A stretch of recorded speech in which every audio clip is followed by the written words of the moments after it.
ओम नमः शिवाय। दोस्तों, कर्म फल के बारे में बहुत सारे संशय हैं लोगों के।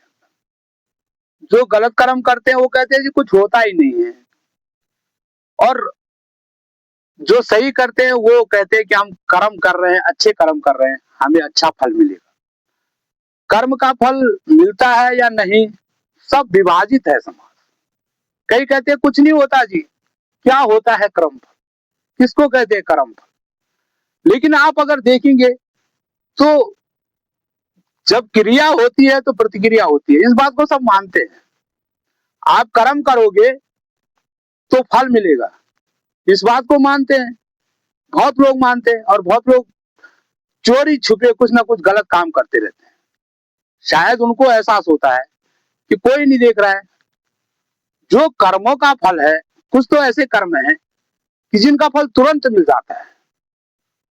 थोड़ा सा उदाहरण के लिए, जैसे आपने किसी बच्चे के लिए कुछ गलत कह दिया, या किसी बच्चे को डांट दिया, या किसी बहू को या बेटी को, और तपाक से आपको एक जवाब मिल गया, उनकी तरफ से प्रतिक्रिया हुई, और आप फिर परेशान हो गए कि यार इस बच्चे ने मेरे लिए ऐसे कैसे कह दिया, ये बहू मेरे को ऐसे कैसे बोल गई। तो आपने भोग लिया वो कर्म फल। आप रात को परेशान रहे, दिन भर उसके बारे में सोचते रहे। उसमें आपने सुधार भी कर लिया होगा, शायद आप आगे ऐसा नहीं करेंगे। लेकिन कुछ कर्म फल बड़े होते हैं, जो कि जिनका फल मिलने में, जो आप गलत काम करते हैं उसका फल मिलने में कुछ समय लग जाता है। जैसे केस ही है, आप देखिए कोई कानूनी प्रक्रिया, तो छोटे मोटे केस हैं, 2-4 दिन, 6 महीने, साल भर में निपट जाते हैं। लेकिन कुछ बड़ी आपकी तरफ से गलती हुई है और कोई बड़ा केस बन गया, कोई बड़ा फ्रॉड आपने कर दिया, तो सालों लग जाते हैं कानूनी प्रक्रिया में, लेकिन फल जरूर मिलता है। ये बात सर्वमान्य सत्य है। मैं एक कहानी के जरिए आपको समझाऊंगा। तो पहले आप फलों के बारे में समझिए, कर्म फल क्या होता है। एक तो होते संचित कर्म। आप आज जो भी कर रहे हैं, तो आपके कर्मों का हिसाब रखा जा रहा है कि आप क्या कर रहे हैं, कर्मों का आपको हिसाब रखा जा रहा है। और फिर यही संचित कर्म अगले जन्म में आपके लिए प्रारब्ध बनते हैं। वो प्रारब्ध लिखा जाता है फिर इन्हीं कर्मों के आधार पे, और वो आपको भोगना पड़ता है। ठीक है। और बाकी आप प्रारब्ध भोगते भोगते जो कर्म कर रहे हैं, तो उस कर्म का फल आपको अगले जन्म में मिलेगा। तो जो संचित कर्म है, जो भी आप संचय कर रहे हैं, ये प्रारब्ध बनेंगे, क्योंकि ये कर्म आत्मा के साथ चलते हैं। सब जानते हैं शरीर छूट जाएगा, लोग यही सोच के जो है गलत काम भी कर देते हैं। अरे क्या है, कल तो मर जाना है।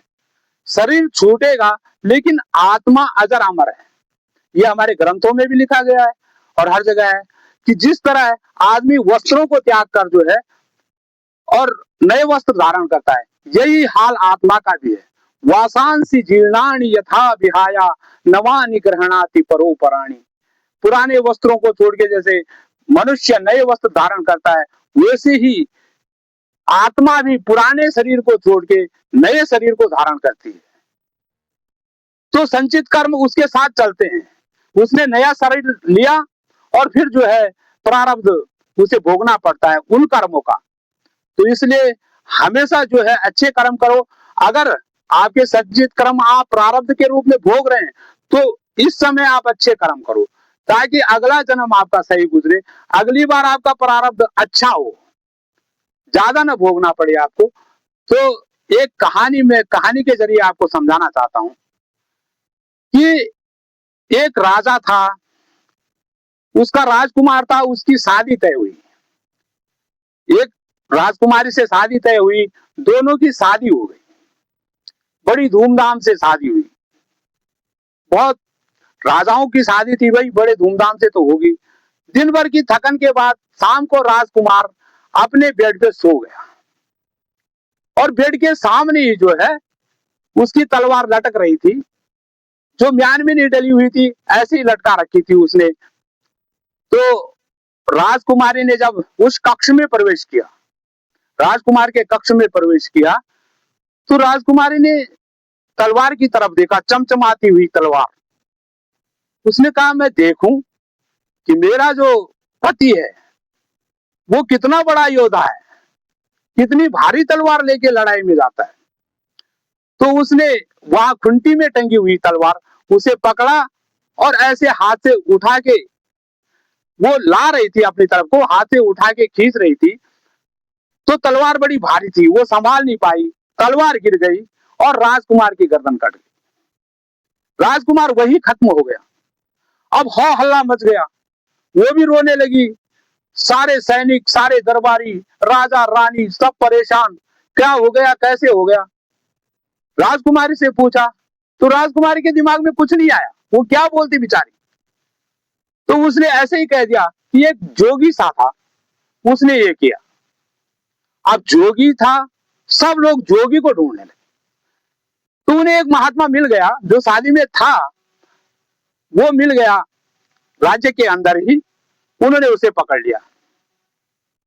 अब उस महात्मा को पकड़ लिया तो उसके जो है बाद में राजकुमारी से कहा, राजकुमारी ने कहा था एक महात्मा था, महात्मा वही था, उसके दोनों हाथ काट दिए गए, दंड स्वरूप उसके दोनों हाथ काट दिए गए। अब महात्मा सोचे कि यार मुझे किन कर्मों का फल मिला है, मैंने तो ऐसा कोई कर्म किया नहीं, मुझे किस चीज का फल मिला है। तो महात्मा ज्ञानी थे, थोड़ा ध्यान में चले गए। उन्होंने कहा मैं पूछूंगा आज परमात्मा से कि ये किन कर्मों का फल मुझे मिला है। तो महात्मा ध्यान में गए और यात्रा शुरू कर दी उन्होंने ध्यान में। तो एक जगह उन्हें एक बोर्ड लिखा, ध्यान में ही एक बोर्ड लिखा हुआ मिला, जिसपे लिखा था कि यहाँ पर इस ऑफिस में जो है कर्मों के फलों के बारे में हिसाब रखा जाता है, कर्म फलों का हिसाब इस ऑफिस में रखा जाता है। महात्मा ध्यान में वहीं पहुंच गए, उसी ऑफिस में, और उन्होंने वहां जाके कहा कि यहाँ हिसाब होता है कर्मों का, तो एक विनती मेरी भी है कि मुझे उत्तर दीजिए कि मुझे किन कर्मों का फल मिला है। मेरे दोनों हाथ बेवजह काट दिए गए, ये किन कर्मों का फल। तो वहां सारा हिसाब तो था ही। उन्होंने महात्मा को बताया कि देखो, जब तुम एक युवा साधु थे,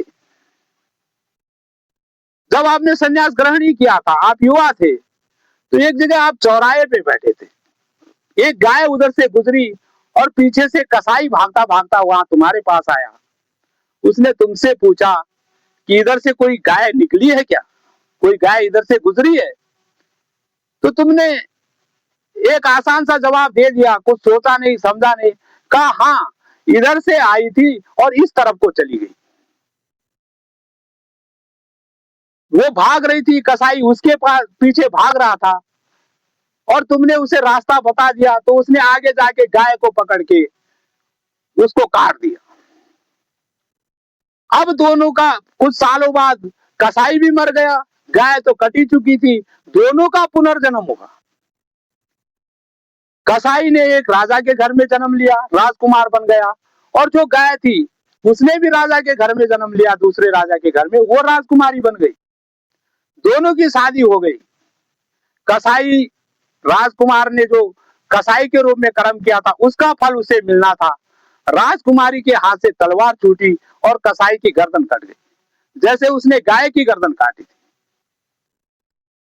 अब गाय ने अपना बदला ले लिया, उसका कर्म फल राजकुमार को मिल गया, कसाई को मिल गया। अब तुम बचे थे, तुम्हारा भी रोल था उसमें, तुमने कसाई को दिशा बताई थी, इधर से आया और इधर गया, आपके दोनों हाथों को तो वो फल मिलना ही था, इसलिए आपके दोनों हाथ काट दिए। इसीलिए दोस्तों मैं कहता हूं कि जो भी कर्म करो बहुत सोच समझ के करो। एक बार अपनी आत्मा से जरूर पूछे कि मैं ये जो करने जा रहा हूं ये सही है या गलत है। जवाब आपको अंदर से ही मिलेगा, कहीं आपको जवाब नहीं मिल सकता है। अच्छे बुरे का जवाब आपको अंदर से ही मिलेगा। कुछ भी करने से पहले आप एक बार जरूर सोचें और जरूर मनन करें, आत्मा से पूछें और अच्छे कर्म करें। मैं विजय प्रकाश रखेड़ा आपसे यही विनती करता हूं कि हमेशा अच्छे कर्म, समाज में रह के कोई भी कर्म करो, कोई भी काम करो, वो अच्छा करो, परोपकारी करो, और इसी से हमारा समाज जो है ये सुदृढ़ समाज बनेगा और हमारे सनातन का विकास होगा। ओम नमः शिवाय दोस्तों।